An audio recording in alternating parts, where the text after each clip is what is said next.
Shalom a todos, y estamos una vez más en Soy Judío, preparándonos para la fiesta de Pesaj.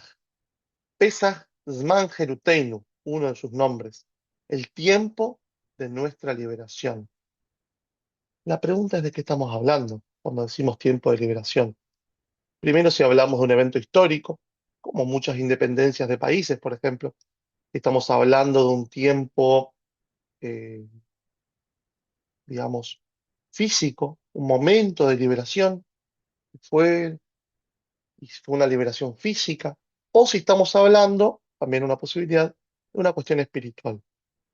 Y hay una frase de la Haggadá. La Haggadá de Pesach es uno de los libros judíos de mayor difusión. En todas las casas hay una, en español, en ibrit, en el idioma de nuestros abuelos, eh, con fonética, cortita, larga, con dibujitos, sin dibujitos. Bueno, en la Haggadá hay muchas frases y a veces algunas de esas frases las repetimos año a año. Y esta, por ejemplo, que les voy a compartir ahora, es una frase que hemos repetido muchas veces y vamos a ver qué significa. Dice, si el Kadosh Baruj Hu, el santo bendito él, no hubiera sacado a nuestros antepasados de Mitzrayim, nosotros, nuestros hijos y los hijos de nuestros hijos, todavía seríamos esclavos de Paró en Mitzrayim. ¿Cómo puede ser que pensáramos que más de 3000 años estaríamos esclavizados bajo el faraón en Mitzrayim? De hecho, si vamos a Egipto hoy, no hay faraón. Digo, entonces, ¿de qué estamos hablando? Faraón no está, nosotros sí. Vamos a ver de qué se trata un poquitito esta cuestión. Voy a utilizar, como muchas otras veces dentro de este canal, las enseñanzas del Rav Dessler. ¿Sí? En su Michtav Meliau, en el tomo 2, él va a explicar las siguientes cuestiones. Cada asunto y cada cosa que se nos presenta tiene un contenido interior, un togen pnimí.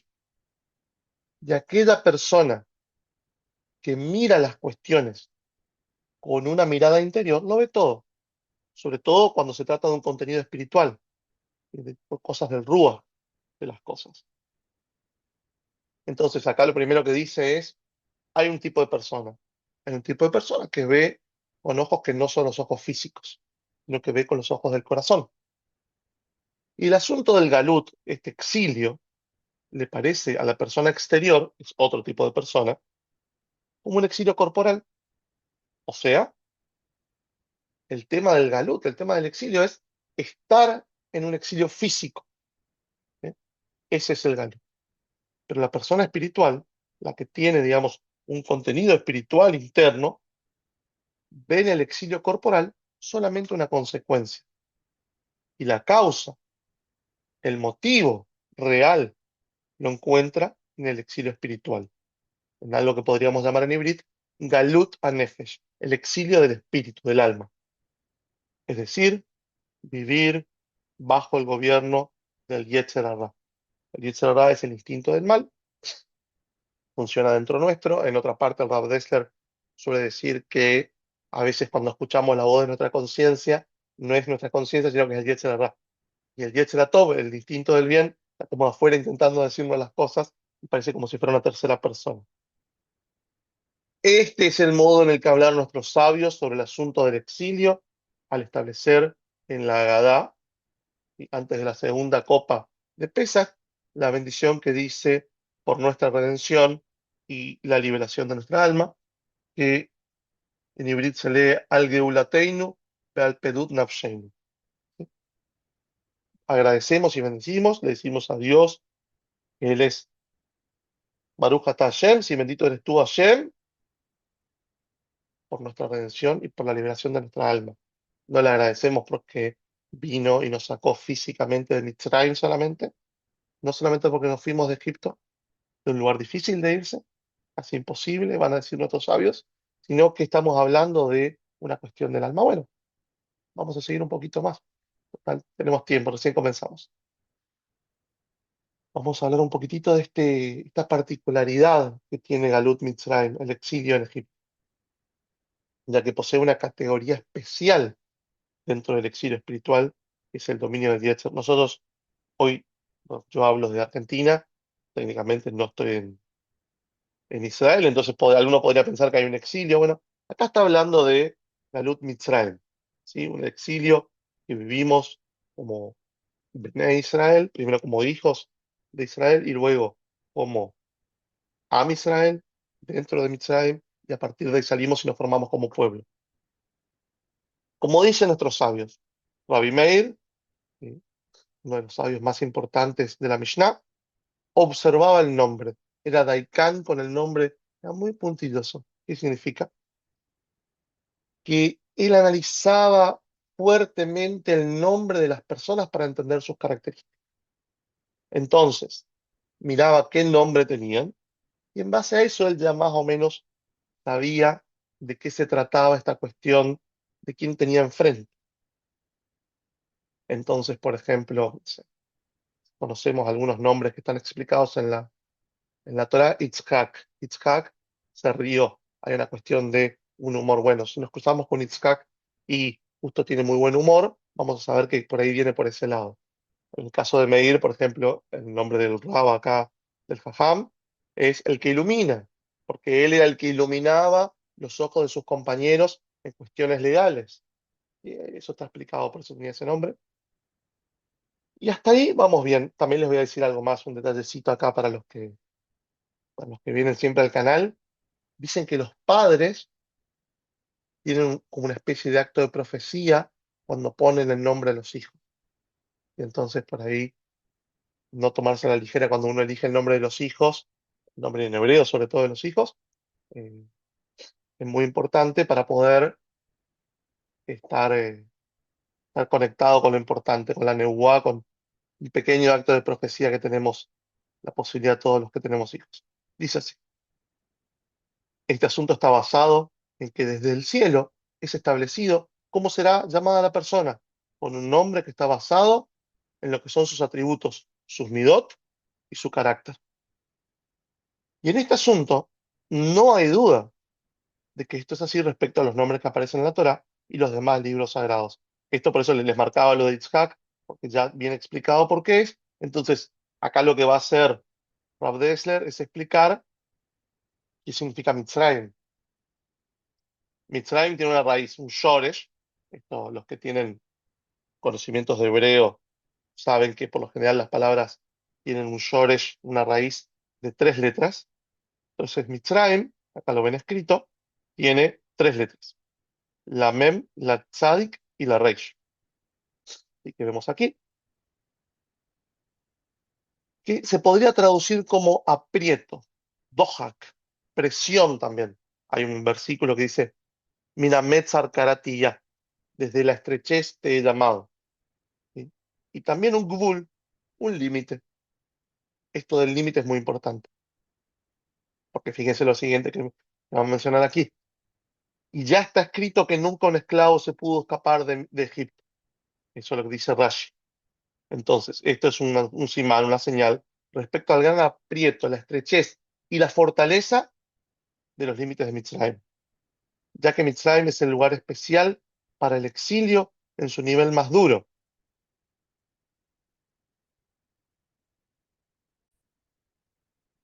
Mitzrayim va a ser el nivel de Galut, de exilio más duro y pesado que existe, ¿sí? Porque él es un exilio espiritual, Galut Nefesh. Y acá hay algo más. Dijimos de Mitzrayim, entonces más arriba, aprieto, estrechez, sufrimiento. Y no solo eso, sino que Mitzrayim va a representar impureza. Todo lo contrario a lo bueno, ya que la impureza de Mitzrayim es extremadamente fuerte, explica Rav Dessler. Será una cita del Zohar, en que el ángel ministerial, el zar de Mitzrayim, es el mismo ángel que el Geinom. Entonces, termino de leer esto y explico. Y se explica que cada zar de una nación representa su contenido interno. A lo cual el Maharal explica que el Geinom es la ausencia absoluta de espiritualidad, ¿sí? Acá lo que hay que entender es lo siguiente. ¿Dónde vemos nosotros un ángel ministerial, un zar? Zar también es ministro ahora en hebreo moderno. Entonces, acá la cuestión de este ángel ministerial se refiere a eso. ¿Cuál es el ángel embajador, representante de una nación? Por ejemplo, es muy conocida la batalla que tiene Jacob Avinu, nuestro patriarca, con el ángel. Y de ahí sale Ren, lo recordarán. ¿De quién era ese ángel? Ese ángel era el zar, era el representante de Sab. Él ya lucha con el representante de Sab antes de ir a encontrarse físicamente con Sab. Y luego de eso, podemos volver a explicar, con esa pequeña introducción, qué significa esto. Fíjense, voy a usar un lenguaje un poco menos formal y les voy a decir, hagamos de cuenta, esto pasa mucho en nuestra vida, que hay gente que tiene dos trabajos a la vez. O sea, en este caso, hay una persona que trabaja de portero, o un ángel que trabaja de portero en este caso, y tiene dos laburitos, dos trabajos, chamba, no sé, díganle como quieran en el país donde me escuchen. Un trabajo es ser el portero de Mitzrayim, y el otro trabajo es ser el portero del Geinom, del lugar donde se pasa a eh, pagar algunas deudas que uno dejó en este mundo. ¿Y qué es el Geinom? Explica el Maharal. Es el Heder, la ausencia absoluta de Ruhaniut. Mitzrayim, al tener las mismas características que el Geinom, significa que está en lo más bajo, ya en una parte donde no hay espiritualidad. Ahora lo va a explicar más patentemente todavía el Rav Dessler. Mitzrayim gobernó opresivamente sobre el espíritu y las almas de Israel.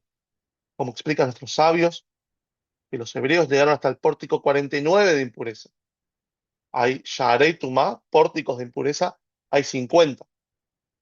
¿Sí? El máximo 50. 50 es el Geinom, 50 es la desaparición del espíritu. Y los Yehudim llegamos hasta el pórtico 49 cuando estuvimos en Mitzrayim. Y si hubieran permanecido más tiempo allí, ya no habría para ellos ni un tipo de tikkun, ni un tipo de solución. ¿Se entiende eso? Voy a volver a explicarlo en breves instantes. Leo un poquitito más. Fíjense que también el rey de Egipto, Paró, pertenece a una categoría especial de bajeza. Y va a aparecer ese nombre sí, relacionado porque va a decir, cuando sea el episodio del becerro de oro, o sea, vemos que ahí se manifiesta toda la cuestión idólatra de Mitzrayim y va a estar dicho que Mitzrayim es un becerro hermoso por nuestros profetas.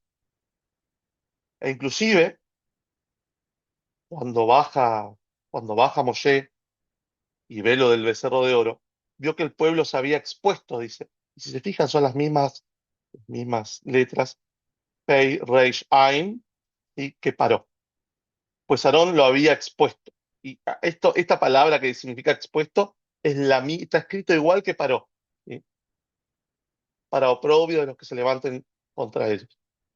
Y explica Rashi que el término de estas tres letras, ¿sí? Que significa expuesto, puesto al descubierto, que vendría a significar que su mácula y su degradación habían sido expuestas. De aquí se desprende que el comportamiento de la impureza de Mitzrayim es la apertura de la frontera, del Gbul al Yetzer, al instinto del mal, para que pueda ingresar y expandirse a su gusto y a su voluntad. Este es el sentido interior de por qué en la Torah y en el Tanaj nunca aparece el nombre de cuál era el rey de Mitzrayim, simplemente dice Paró. Y acá hay algo que no quiero pasarme sin explicar. ¿Se acuerdan que recién hablamos de los 49 por? Entonces, hay 50 niveles de impureza, 50 niveles de pureza. Moshe llegó hasta el nivel 49 de pureza. para que entendamos, digamos, estuvo muy cerca de llegar a la pureza que solamente tiene el Kadosh Baruj Hu, pero no llegó, porque es un ser humano, y nosotros no divinizamos a las personas. Los Yudim no hacemos a nuestras personas santos ni divinos, son personas. Y cuando estuvimos en Mitzrayim, llegamos hasta el pórtico 49 de impureza de las 50 posibles. En ese momento el Kadosh Baruj Hu dice, no puedo permitir que se pierda para siempre la descendencia de Abraham Avinu. Va a explicar ahora el Rav Dessler, voy a ir a rescatarlos. Yo tengo una promesa con Abraham Avinu de que los voy a rescatar, así que voy y los rescato. Y en ese momento nos saca, porque si nos quedábamos un ratito más en Mitzrayim, se terminó. Y entonces, vamos a seguir. Eso ya está explicado. Y algo acá que es esto siempre lo explica el Rav Dessler, y para mí es, si en algún momento les llego a explicar cómo funciona el tema de Yetzer Hara, según el Rav Dessler, con la serpiente, con el Nahash al comienzo de Bereshit, vamos a ver que antes estaba afuera y ahora está adentro. Y siempre lo que busca el Yetzer Hara es una grieta. Es como si nos raspamos las manos. Si tenemos la mano bien y se nos ensucia, la lavamos y ya está. Pero si nos raspamos, nos hacemos una pequeña herida, la infección puede entrar. Lo mismo hace el Yetzer Hara. Está esperando que se abra una pequeña grieta en nosotros para meterse ahí y expandirse dentro nuestro y tomar el control de la situación. Y contra eso luchamos.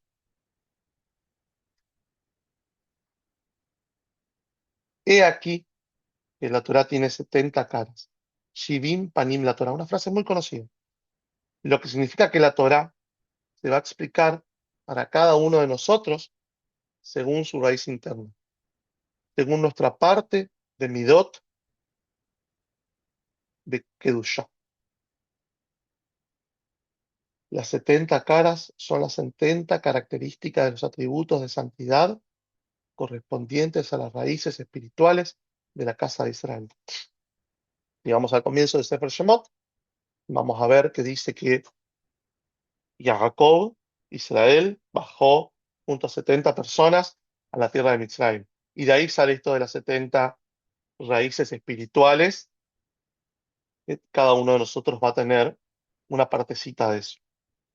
Frente a esas 70 midot de Kedusha, hay 70 midot de impurezas, repartidas entre las 70 naciones y sus representantes. Estos sarim que hemos hablado hace un ratito. Entonces, esta cuestión es, acá abajo tengo una explicación mía, que dice, el pueblo de Israel estuvo formado primeramente por 70 almas, Jacob, nuestro patriarca, y su familia. Y de las características de esas 70 personas son las que en conjunto hacen al pueblo judío que sea lo que es, con sus buenos atributos, atributos de santidad. Frente a eso, las 70 naciones bíblicas representan a cómo estaba dividido el mundo según la Torá, y poseen cada una un atributo de impureza, que da esa suma de 70 contra 70. A su vez, el zar, que representa a cada nación, implica que ese zar la defiende y representa en los asuntos celestiales. Bueno, y acá está el ejemplo de contra quien luchó Jacob, que era el zar de Esab. Dentro de estos atributos de las 70 naciones, Mitzrayim aparece entre las peores, porque su comportamiento habitual será abrir brechas en el nefesh, en el alma, para lograr que el Yetzer domine absolutamente la situación sin dar la posibilidad de la redención y a la salida de la servidumbre de la esclavitud.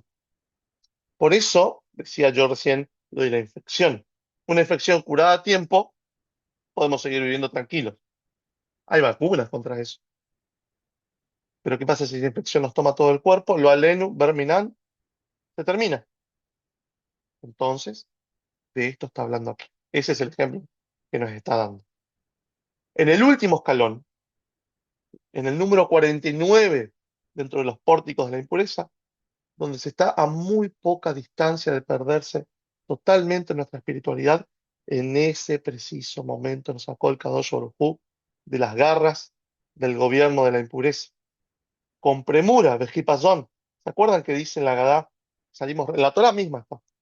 Salimos, sí, había que comer el Corbán Pesach de Mitzrayim, había que comerlo ya con el equipaje, o sea, con la valija al lado, y con el bastón, con el cinto puesto, todo listo para salir. Así puede entenderse claramente la afirmación con la que comenzamos. Y si el Kadosh no hubiera sacado a nuestros antepasados de Mitzrayim, nosotros todavía seríamos esclavos allí. No se refiere a que nadie nos hubiera ido a rescatar físicamente. En Medinat Israel ha rescatado Yehudim por todos lados del mundo, sin problema. Kadosh Baruj Hu nos acompaña en eso. Pero porque una vez salimos de Mitzrayim, porque salir de la esclavitud, vuelvo acá, me fui con algo, con un poco de orgullo sionista, ¿no? Siempre lo mejor para Medinat Israel. Porque salir de la esclavitud, de la impureza, de la tumba, con las misericordias, con las características especiales de Paró y de Mitzrayim, no hubiera sido posible sin el amor ilimitado, el gesed del Kadosh Baruj Hu. Salir de eso no se puede hacer solo. Tenía que venir el Kadosh Baruj Hu y sacarnos desde el fondo. Hasta acá vamos bien. Creo que, o intento ser claro, si no me dejan en comentarios. Rab, no entendí tal parte, por favor, respóndame. Estoy por acá. ¿Qué es la libertad? Porque estamos hablando, es el tiempo de Jerut, de la libertad, de la liberación. ¿Qué es ser libre? Otra vez, físico o espiritual. Es la pregunta que vamos a ver aquí.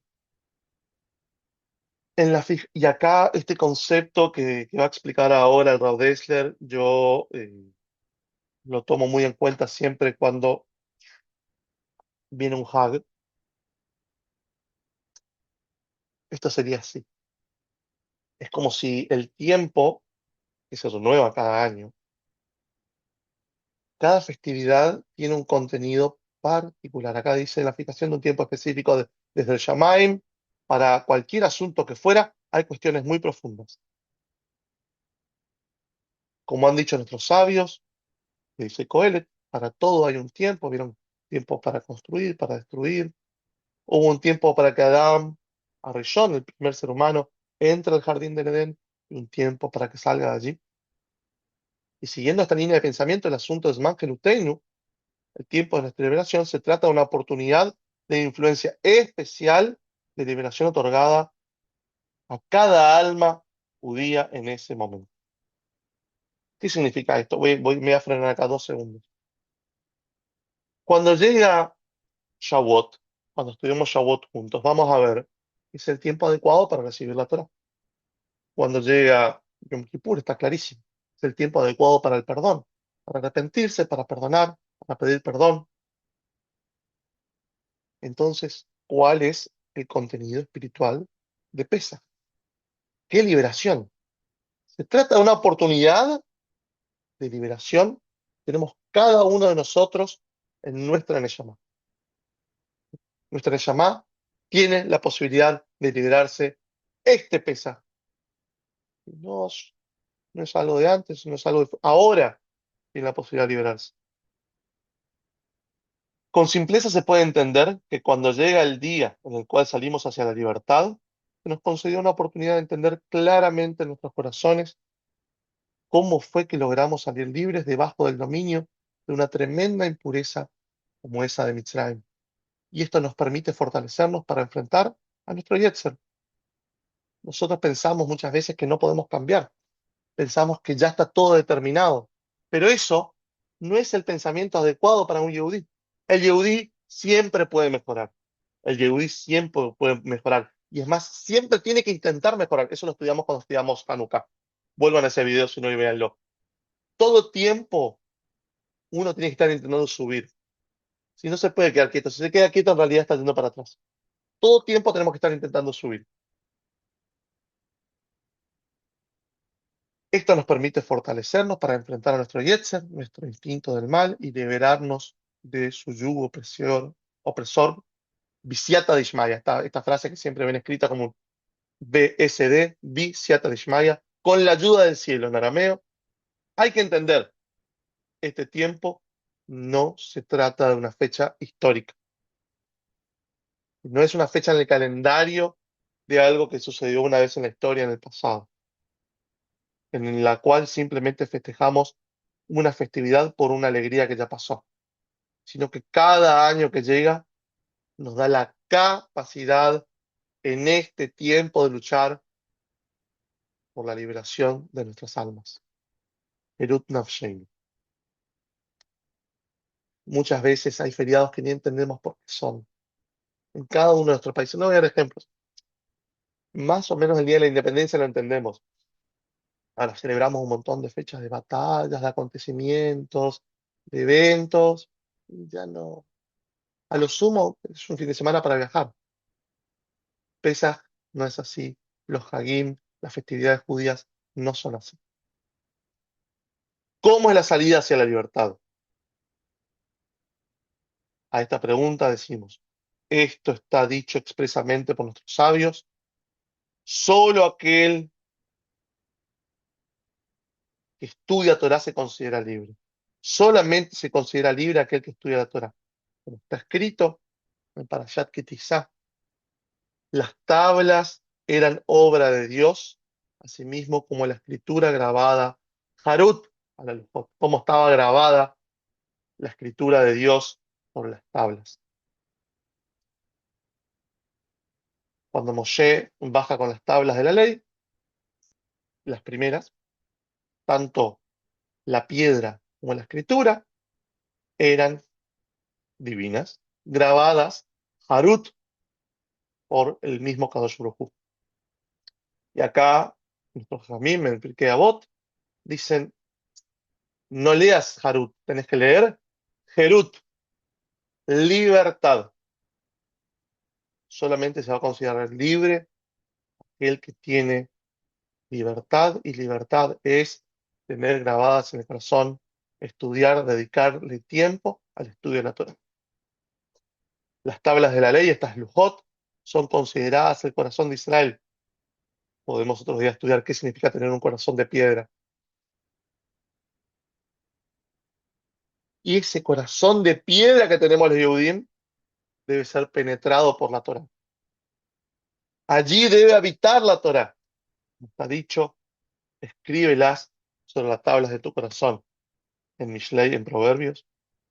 Y lo que caracteriza la ocupación, o sea, ocuparse de la Torah, es que toda la aspiración, todo la sheifá, esta palabra en hebreo sheifá, todo hacia donde apunta la persona en todos sus esfuerzos, en todos sus asuntos, no es otra que su aspiración apuntar esa sheifá hacia la Torah. Con esto se va a hacer Ben Jorín, libre de todas las aspiraciones materiales que se tornan en una esclavitud hacia el Yetzer. Voy a hacer una aclaración de dos renglones. El judaísmo no se opone a las posesiones materiales, pero hay que saber qué es importante y qué no. Lo importante es siempre mantenerse libre de espíritu. Y la única forma de mantenerse libre de espíritu es estudiando la Torá, aplicando la Torá, cumpliendo la Torá, no dejándose dominar por falsedades, por impurezas. Siempre el Yetzer está ahí, hablándote, diciéndote, no pasa nada. ¿Para qué vas a ocuparte de esto? ¿Quién va a mirar este video? ¿Para qué le dedicas una hora, Meir, a las horas de estudio? Esta es la séptima, octava vez que leo este texto y lo traduje y demás. ¿Para qué? ¿Qué? Porque yo quiero ser libre. Y los invito a ustedes también, ¿no? Y acá vamos terminando. Último párrafo. La persona no se considera libre hasta que logre eliminar de dentro suyo la esclavitud, absolutamente sin dejar rastros de ella. Y podemos ver esto de un modo alusivo en la prohibición del Hametz, del leudo, que es equiparado al Yetzer Hara. Está absolutamente prohibido en Pesaj en cualquier medida que sea. Ustedes saben, la diferencia entre el pan y la matzá es muy chiquitita. Es más, ustedes van a decir, no, pero se le pone levadura. No, ahí porque están pensando en categorías de cocina. El, lo explico rápido. La diferencia entre hametz y matzá es la misma composición. Es harina, que nunca estuvo en contacto con agua, se la muele sin agua y en menos de 18 minutos de que le pusiste agua hasta que la metes adentro del horno. Terminó. Después, si quieren, tengo shirim grabados de el hot pesas, de las reglas de pesas que las miramos. Entonces, eso es matzá. ¿Y cuándo es hametz? Cuando se pasa un poquito de largo. Lo dejaste 20 minutos, lo dejaste media hora reposando, amasándolo en agua, a ese trigo, y ya se hinchó. Y una vez que se hincha, ya es hametz. Ya no sirve para pesas. Lo mismo hace el yetzer hará adentro nuestro. Se quiere meter adentro, se quiere hinchar, quiere decirte, mirá, mirá, mirá cómo estás como querés, mirá cuántas cosas conseguiste. Las cosas que uno consigue, materiales, son importantes, ya lo dije. Mucho más importante es dominarse a uno mismo, conseguir realmente la libertad espiritual. Les agradezco haber llegado hasta acá. Compartan esto con su familia, con sus amigos. Tomen estas ideas, escríbanme, suscríbanse al canal. Y ojalá que Hashem nos dé el privilegio, el zehut, de salir hacia la libertad verdadera con la fuerza de nuestra sagrada Torah. Ahora, este pesa